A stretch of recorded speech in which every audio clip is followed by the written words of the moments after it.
Bonjour à tous et à toutes et bienvenue sur l'épisode du jour de Next Physique. Next Physique, c'est l'émission, le podcast où on discute de sport de force, de santé, de bien-être. C'est Julien, votre hôte et coach pour cet épisode. Aujourd'hui, on va discuter d'un sujet sur comment mieux se concentrer, mieux se booster pour ses entraînements avec 5 tips, 5 conseils que vous pouvez appliquer sur vos prochains entraînements. Voire sur bientôt la nouvelle année finalement où on approche à très grands pas. Cet épisode vient dans la continuité de l'épisode précédent sur la caféine. Beaucoup d'entre vous utilisent ou pensent utiliser la caféine à bon escient pour se booster, pour se motiver à aller s'entraîner, voire pour la journée. Et j'ai fait un gros sujet sur la caféine. Je fais tout un point sur l'utilité, comment bien l'utiliser, comment ne pas l'utiliser, comment éviter des problèmes avec la caféine, quels sont les problèmes en question, quels sont les risques de santé? Est-ce qu'on est sur quelque chose d'utile côté santé? De ne pas utiliser de la caféine? J'ai fait tout un topo dans cet épisode-là, qui est l'épisode précédent de celui-ci. Je vous invite à aller l'écouter si vous n'avez toujours pas écouté, et surtout si vous consommez du café tous les jours, par exemple. Alors, sur justement la continuité de cet épisode, je vous ai posé une question pour savoir quelle est votre consommation de caféine. Est-ce que vous êtes des gros consommateurs sur la caféine en fait? D'ailleurs, j'avais même laissé un sondage sur l'épisode précédent, mais j'ai pas encore les résultats, donc je pourrais pas vous y communiquer sur cet épisode-là. Je verrai pour le prochain si c'est le cas.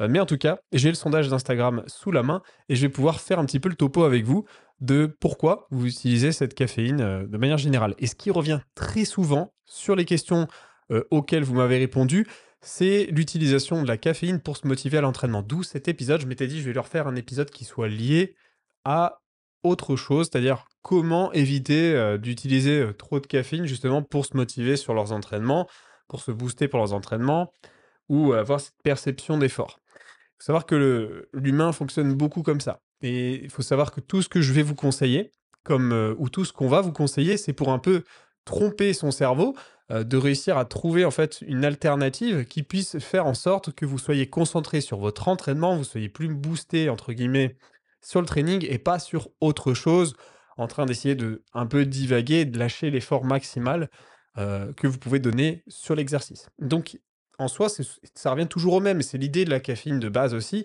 c'est d'obtenir ce niveau de concentration à l'effort qui vous permette d'aller chercher le maximum de vous-même.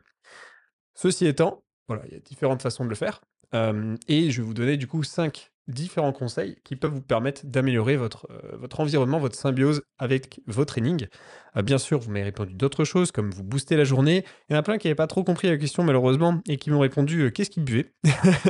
Alors, il y a pas de souci la team et même une personne qui m'a dit, Smorgol, qui m'a dit, «Presque jamais grâce à toi». Alors il y en a beaucoup qui m'ont dit, voilà, ils consomment pas de caféine du coup, donc pas de problème. Merci Smorgol, joli pseudo. Je comprends et je respecte ton anonymat. Et du coup, effectivement, on est revenu surtout sur les trainings, sur vos trucs, sur vos réponses, donc à au moins 80. Donc aujourd'hui, on va parler de ça. Pour ma part, on m'a demandé aussi qu'est-ce que je fais? C'est vrai que je crois pas l'avoir bien mentionné dans le dernier épisode, mais pour ma part, ce que j'ai choisi, ben, c'est de rester sur une conso de 3 fois par semaine, parce que je fais quand même bientôt 90 kilos à nouveau. Et je ferai plus de 90 kilos sur l'année 2024. Donc, pour ma part, je peux me permettre 3 fois par semaine. Je choisis les Monsters, les énergisants, parce que c'est ce que j'aime le plus. Je suis pas trop fan du goût de café, en réalité. Je bois du déca, avec beaucoup de lait, beaucoup, beaucoup de lait. Peut-être plus de lait que de café en réalité.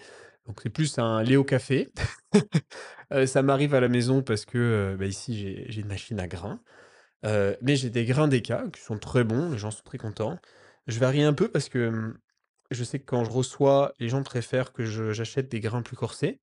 Personnellement, j'utilise Maxi Coffee, si jamais, pour trouver des grains, je suis pas sponsor, je suis désolé, pour trouver des grains déca. Alors je sais que ça se trouve sur Amazon, parfois en magasin, sans problème. Et moi, perso, les grains que j'utilise, c'est une note de spéculoos. Mais par contre, ils sont très lavés, et sont, moins corsés, moins denses. Bah, forcément, j'aime pas trop le café. Donc moi, je prends ceux qui ont une petite note un peu à côté, spéculoos, pour le plaisir, quoi. Donc en soi, je pense que vous arriverez à trouver votre bonheur, sur ce site ou même sur, je suis sûr sur Amazon, il y en a plein, en vérité. Donc à mon avis, vous avez de quoi. trouver. Et il y en a plein d'ailleurs qui m'ont répondu, qui ont sans doute pas écouté l'épisode, qui, je l'espère, écouteront au moins celui-ci. Moi, je bois du café parce que j'aime le goût. Et du coup, j'ai aussi des trucs, je bois pas de déca parce que je préfère le goût du café. Je pense que vous avez oublié cette partie de l'épisode précédente sur l'explication du nocebo, sur le fait que les gens, à études, ne savent pas faire la différence entre un déca et un café. Quand c'est le même type de grain ou c'est du grain déca, on n'a pas saisi la différence entre l'un ou l'autre, tout simplement à l'aveugle. Hein, tout simplement, les personnes ne savent pas faire la différence entre du déca et du normal. Donc, enlevez-vous ça de votre tête, ça a été prouvé. Il n'y a pas de différence en termes de goût quand on n'a pas acheté des mauvais grains, en fait. Tout est une question de grains. Si c'est sûr que si on se retrouve avec un truc ultra liquide bah, et qu'on adore le goût du café, bon, bah, c'est sûr que ça va pas être fou, quoi. Donc, en fait, encore une fois, je pense que c'est vraiment une question de choix. Et si on est que sur un bon grain, ça fera le taf. Moi, je sais que je reçois plein de gens qui jurent par le café à la maison et ils me disent que ça va, quoi. Et ça, genre, la plupart du temps, ils le savent même pas, je leur dis pas. Comme ça, ils pensent qu'ils ont un café. Là, c'est beau. Bon, ceci étant, maintenant, ça marchera plus jamais. Ah, super, vous m'avez cassé mon truc à la maison. On est parti pour cet épisode du jour. Alors, du coup, moi, vous avez compris, c'est énergisant. Caféine en poudre, bof, et j'aime pas trop les pré-workouts, tout simplement parce que la bêta-analine qui fait gratter, c'est vraiment pas mon truc. C'est une partie qu'on retrouve très souvent dans la bêta-alanine dans les boosters, qui en fait, bah, fait un peu de pétillement, ça fait gratter un petit peu, ça picote, et ça, c'est plus ou moins important selon les gens. Moi, ça picote quand même pas mal, et je trouve cette sensation très désagréable. Il y en a qui adorent ça. C'est le seul truc que vous allez avoir avec la bétalanine. À l'étude, il y a rien d'autre qui a été prouvé. C'est juste l'effet que vous allez pouvoir ressentir, c'est des petits picotements, vous dire: «Ah, il marche ce booster!» Comme ça, je mets plein de bétalanine dans mon booster, je le vends, 15 € le gramme et waouh, il marche! Voilà, j'ai cassé tout le marketing d'internet, j'aurais plus de sponsors. Allez, on enchaîne et faites-moi des likes sur cette vidéo. Bon, sur mes notes du jour.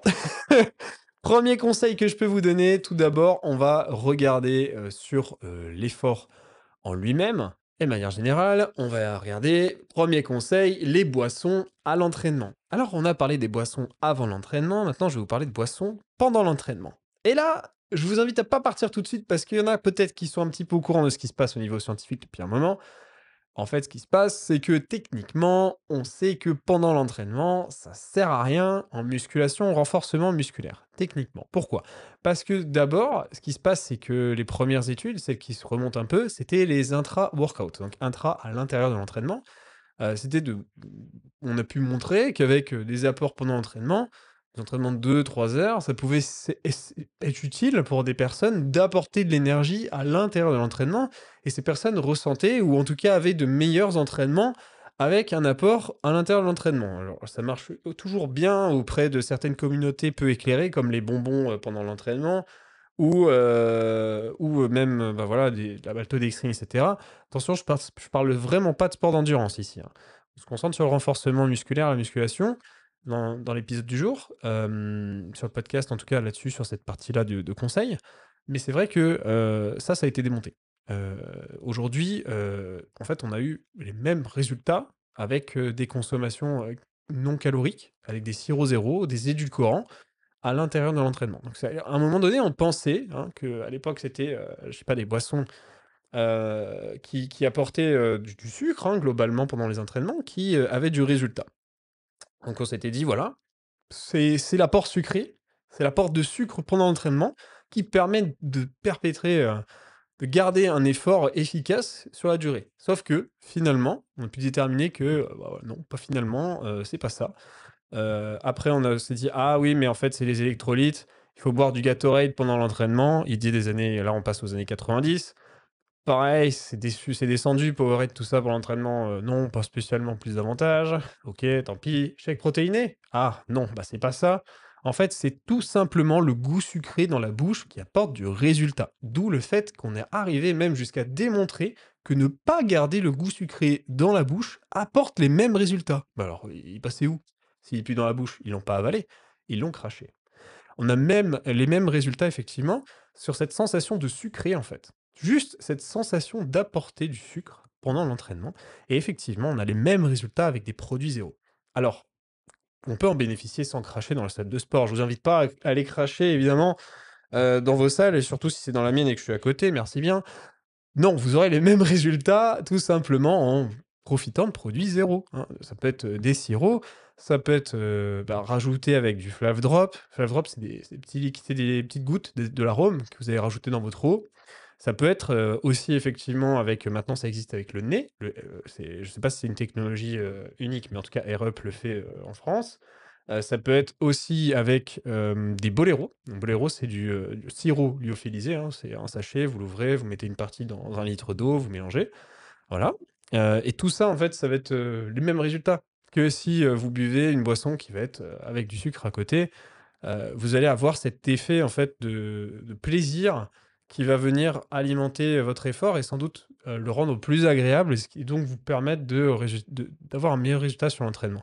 D'ailleurs, vous constaterez que, vous aurez une tendance à boire peut-être même plus d'eau et bénéficier de plus d'eau lorsque vous avez ce type d'apport-là et il y en a qui, l'ont très bien compris. Par exemple, c'est, Basic Fit qui le faisait à la base, mais Fitness Park s'est aligné là-dessus et derrière en France, et même en Europe, c'est, avec, les distributeurs d'arômes. Je sais plus comment ça s'appelle. C'est pas Ziva? Non, Ziva, c'est le nom des pots à Basic Fit. Ah, vous l'avez certainement avant moi, mais il y a des distributeurs à l'entrée, de la salle de sport, qui, j'en ai bénéficié, hein, pendant plus de 2 ans, je crois. J'avais pris un petit abonnement, je crois que c'est 5 € tous les mois. Effectivement, ça vous donne des petits sirops, supplémentaires qui, peuvent vous donner du goût dans la boisson et en fait, si, vous avez déjà testé ça, vous allez vous rendre compte que vous allez en boire un peu pendant tout l'entraînement, continuellement parce que c'est plaisant. Hop, temps de repos, je bois un peu et on continue et du coup, on en fait un peu notre boisson d'entraînement, systématiquement. Donc en fait, oui, ça a été démontré que cet apport plaisir en bouche, même s'il est peu calorique ou pas calorique, vous apportera des résultats. Donc, vous pouvez en bénéficier sans cracher dans toute la salle. Ceci étant, conseil suivant. Conseil numéro 2. Ici, on va parler de technique d'entraînement et on va parler de la fréquence d'entraînement. La fréquence d'entraînement, je l'ai abordé 2 fois dans le podcast avec vous avec des sujets très larges sur d'abord qu'est-ce que c'est que les entraînements réguliers à haute fréquence et quelle est l'utilité. C'est un podcast qui remonte un petit peu, il est de 2021, mais il est très complet et toujours d'actualité. Je vous laisse aller le voir, c'est un des meilleurs de la chaîne. Je l'avais sorti en juillet-août 2021. Et ensuite, effectivement, on a un autre où je vous ai exposé à quoi ressemble un entraînement de haute fréquence. Alors la haute fréquence, la fréquence d'entraînement, c'est, le fait de travailler ces entraînements sous format de type full body, upper lower, push-pull legs et encore. Mais voilà, c'est des types d'entraînements où vous allez revenir plusieurs fois dans la semaine sur un groupe musculaire.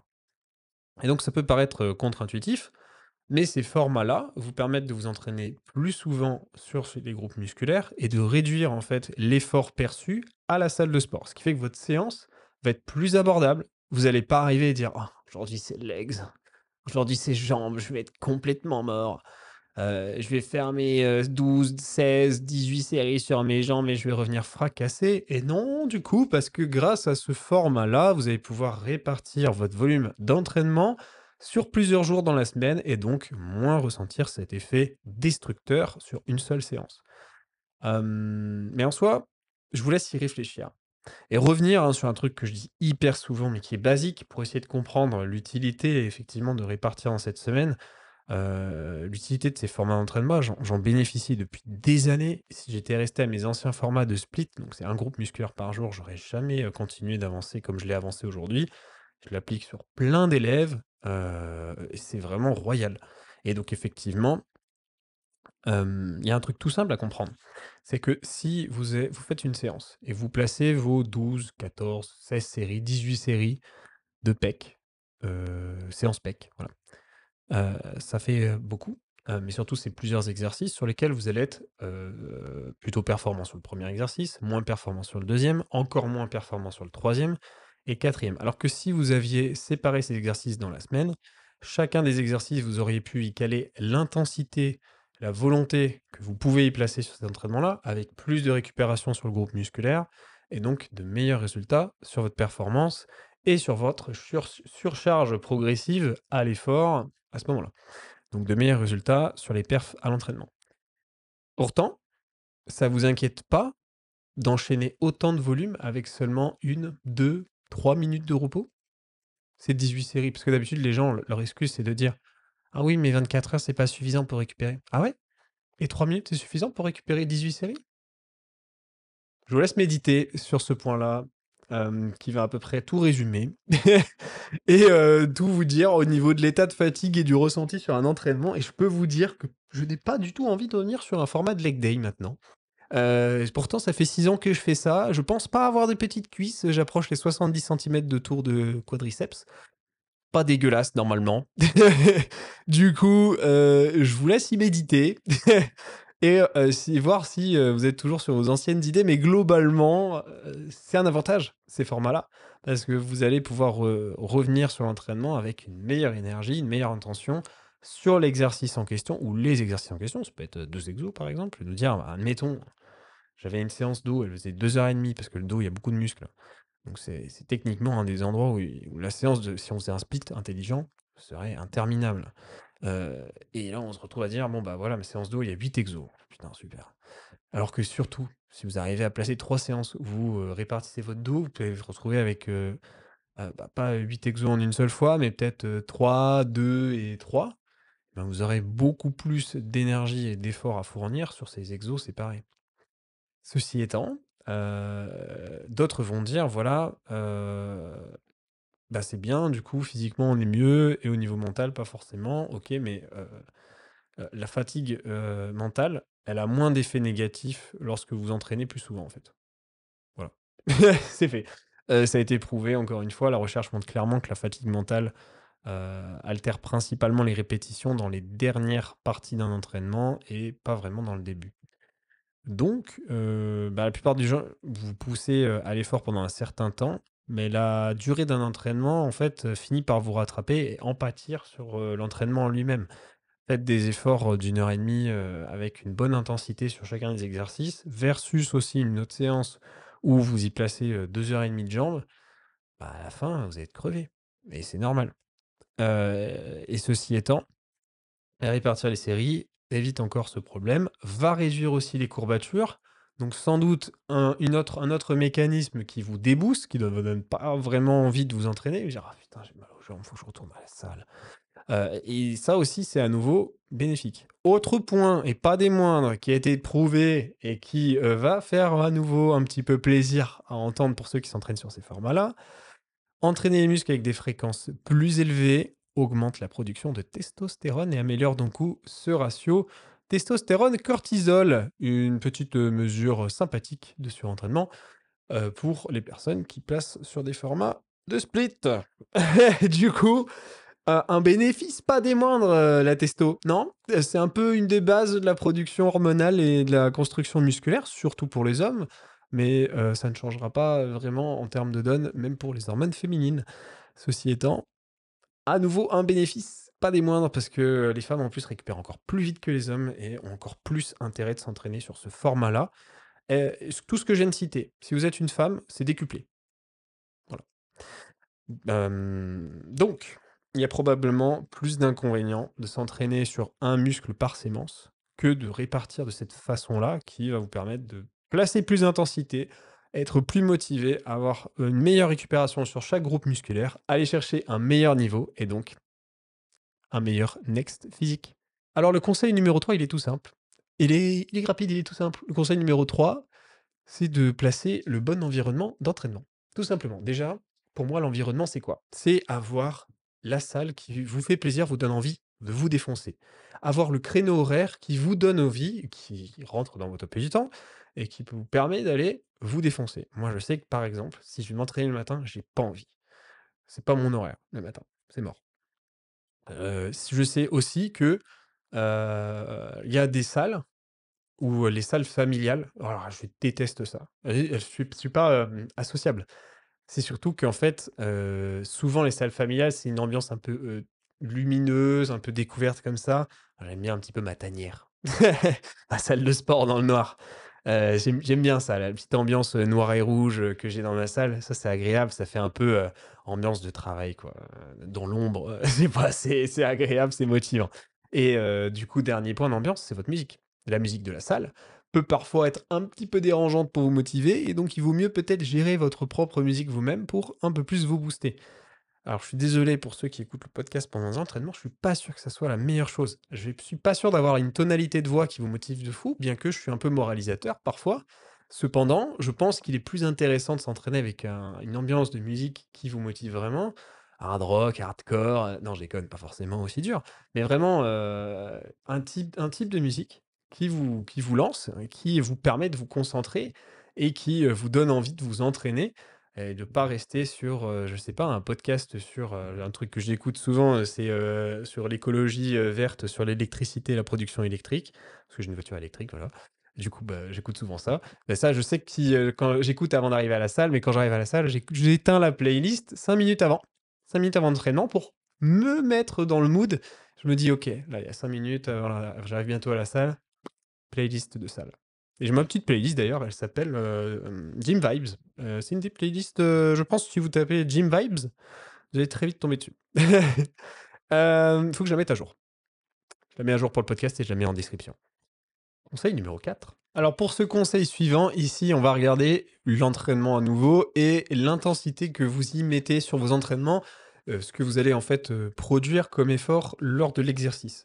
Ce qu'on peut, d'abord, placer comme cadre, c'est l'intensité de manière générale. Qu'est-ce que c'est? Ici, on la réfère, en tout cas de manière générale, au pourcentage de 1 RM que vous allez effectuer, à la fourchette de répétition que vous allez travailler. Est-ce que vous allez travailler sur des 1 rep, sur des 2 reps? Est-ce que vous allez travailler sur des 5 reps? Est-ce que vous allez essayer de travailler sur des 10 reps? Voilà, ça, c'est le nombre de répétitions qui est globalement à peu près, normalement, définit en tout cas un pourcentage d'intensité que vous allez travailler. Ce pourcentage ensuite d'intensité, et cet effort, donné à l'entraînement, vous allez peut-être à nouveau vous dire que c'est, contre-intuitif, mais lorsque vous entraînez avec plus de répétitions, beaucoup de répétitions, en réalité, l'effort perçu avec beaucoup de répétitions est beaucoup plus important que lorsque vous entraînez avec des charges plus lourdes. Plus lourdes et pas plus légères, excusez-moi. Donc les charges plus légères sont, en tout cas à l'effort perçu et réel, testé, plus importantes que les charges lourdes. On peut se dire: «Mais attends, non, on m'a toujours dit de soulever léger, ça fait moins d'efforts, ne» mais non, non, non, et c'est assez logique d'ailleurs. Vous pouvez me donner un peu un exemple de vous dire: «Voilà, je vais faire une série, de 20-40 répétitions, voilà, je vais faire plein de répétitions avec ma charge». Lorsque vous allez arriver au bout de cette série, il ne sera pas possible d'en faire une de plus, et est-ce qu'il sera possible de faire votre 1 RM, votre 2 RM? Certainement pas. Par contre, si vous faites votre 1-2 RM, est-ce qu'il sera possible ensuite de faire les 40 répétitions avec une charge donnée? Ah! Là oui, sans doute. C'est plus possible dans ce sens-là que dans le sens inverse. Et en fait, c'est aussi une logique, c'est-à-dire que si vous faites une multiplication assez simple, vous allez voir que le tonnage, le nombre de kilos soulevés va être plus important là-dessus. Donc on est sur notre notion d'effort ici, et si vous voulez vous entraîner sur des fourchettes de répétitions qui sont toujours intéressantes en termes d'hypertrophie, de résultats sur la construction musculaire et la prise de force, entraînez-vous avec des fourchettes qui sont au moins de 5 répétitions pour au moins 3 séries, à 10 reps, 12 reps, pour avoir des fourchettes de répétition qui sont plus basses, qui obtiennent de très bons résultats à l'entraînement et qui vous permettent d'avoir des efforts perçus moins importants. Voilà, comme ça, c'est plus facile, ça donne moins d'efforts et effectivement, prenez l'exemple par exemple des gens qui font des squats. Il n'y a pas grand monde qui a envie de faire des séries de squats assez longues. On n'entend pas souvent ça. Pourtant, il y a plus de motivés pour aller faire des 1 rep au squat. Ben voilà, on est dans la même idée, c'est plus facile. Normal, après, il y avait du cardio qui se met en place. Il y a plus de stimulus, sur l'ensemble des séries. Ça peut donner un effort plus important, et donc effectivement, ben, c'est plus dur. Après, il y a d'autres considérations en jeu. Ici, là, je vous donne un tips pour avoir des bons résultats et un niveau d'effort qui est moins important, donc plus d'envie à aller s'entraîner, à faire ces séries-là, à faire des séries de 10, c'est beaucoup plus facile que de faire des séries de 15, par exemple. Mais il y a d'autres trucs à prendre en compte, c'est que voilà, des séries plus courtes, c'est pas fait forcément pour tout le monde, à une certaine intensité assez élevée, ben, voilà, il y a une utilisation des articulations, des tendons qui est plus importante, donc ben, moins, de facilité pour certaines personnes, peut-être plus de pathologies, peut-être plus de problèmes pour, certaines personnes qui peuvent pas s'entraîner avec si peu de répétitions. On est bien d'accord, il y a des mais pour certaines personnes, certains cas de figure où vous êtes pas fait pour vous entraîner là-dedans, et Il peut être aussi très bien intéressant de jongler entre à la fois des répétitions plus courtes et à la fois des répétitions plus longues pour avoir une bonne variété de recrutement dans sa semaine. Ça, c'est encore une autre considération. Mais si tout va bien dans votre vie, que vous avez une bonne maîtrise de vos exécutions, point central dans cette question, alors profitez-en, vous aurez un niveau d'effort perçu, en tout cas, moins important à fournir sur l'entraînement. Enfin, dernier point et dernier tips, le cinquième, dernier conseil, c'est de s'entraîner plutôt avec des poids libres. Bon, j'avais déjà fait un podcast complet sur le sujet, machine versus poids libre. Il y a des avantages des deux côtés. Et l'avantage aujourd'hui du jour, en termes de motivation d'effort à l'entraînement, c'est que les gens, statistiquement, sont bien plus motivés de s'entraîner avec des poids libres, des exercices pour lesquels ils peuvent plus facilement se comparer aux autres, mais aussi, en général, les gens ressortent un petit peu de plaisir à faire des exercices communs, fonctionnels, parce que techniquement tout peut être fonctionnel, des choses qu'on peut retrouver souvent en fait à l'entraînement, sur lesquelles on peut trouver des points de comparaison avec soi-même. Par exemple, on a plus facilement envie de regarder ses charges comparées sur son soulevé de terre que de savoir quelle est la charge qu'on soulevait sur son biceps au câble il y a quelque temps. Et encore pire, sans doute, je sais pas, pour la machine à mollet. Et donc, effectivement, en fait, à l'étude, hein, les gens ont, de manière générale, un niveau de plaisir et d'effort fourni plus important sur des poids libres. Bénéficier aussi, par la même occasion, d'un meilleur travail de votre équilibre, une bonne, fonctionnalité, donc un meilleur transfert en fait du mouvement sur d'autres mouvements et ça a été à nouveau prouvé, hein, sur les poids libres, on a un meilleur transfert que sur quelqu'un qui fait que des machines dans toute sa semaine. Et donc effectivement, voilà, les machines, c'est pas forcément une mauvaise idée, mais c'est pas forcément adapté à tout le monde et justement, ça peut apporter plus de déséquilibre finalement si on fait que ça à terme. Isolation, isolation, isolation, full bodybuilding, ça peut être inadapté pour certaines personnes et le travail du coup de douleur en fait, hein, et de gêne qui peuvent apparaître avec le terme et le fait d'avoir des répétitions sur tout le temps des mécanismes, ciblés et des machines qui restreignent finalement en fait, au final, des mouvements très particuliers ciblés. Voilà, donc en gros, si ça vous permet effectivement d'être plus motivé sur les exercices, c'est aussi un truc très important, c'est le plaisir à l'entraînement. C'est de faire des exercices sur lesquels vous avez envie de progresser. Ça, c'est important parce que si vous progressez pas, vous avancez pas. Donc il faut des exercices où vous faites plaisir, il faut des exercices qui vous intéressent et vous allez pouvoir monter vos charges. Ça, c'est la base.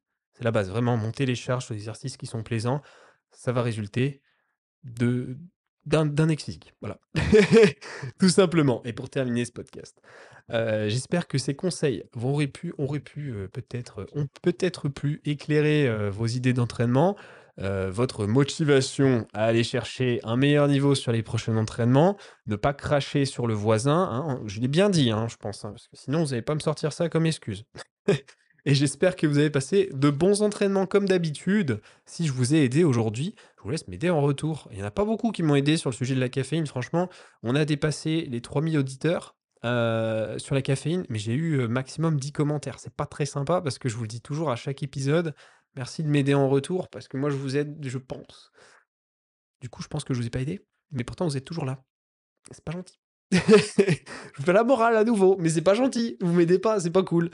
Bref, du coup, ceci étant, je vous laisse sur cet épisode. On se retrouve la semaine prochaine pour un nouvel épisode. Il y en a 3 ce mois-ci, 3 plus courts. Celui-ci est le plus long du mois et les prochains seront plus courts, je vous rassure. Si je vous ai pris un petit peu de votre temps avec le café et celui-ci, les prochains seront plus courts. On se retrouve pour le prochain épisode la semaine prochaine, mardi. À bientôt, c'était Julien. Hey! Tu as bien écouté ce podcast? J'espère qu'il t'a plu. C'est Julien, je suis créateur du podcast Next Physique, mais aussi coach depuis de nombreuses années. Avec un bon développement depuis 5 ans maintenant, j'ai pu aider des centaines de personnes à se transformer physiquement, mentalement et devenir la meilleure version d'eux-mêmes. À l'origine, je dirigeais une équipe qui s'appelle MFT, Missy Tidings. On souhaitait réunir les meilleurs conseils et spécialistes afin d'obtenir un quotidien optimisé et devenir un vrai athlète, à sa façon. Et c'est pour ça que je vous appelle les athlètes en fait. Mais tout ça, sans être frustré avec son sport. C'est vraiment quelque chose d'important pour moi et j'imagine pour vous aussi. Avec un quotidien optimisé, où vous pouvez faire votre vie, tout simplement, gérer votre diète avec plaisir et désormais, je suis devenu un peu un expert en la matière. Next Physique s'inscrit dans la lignée de l'esprit de ce coaching.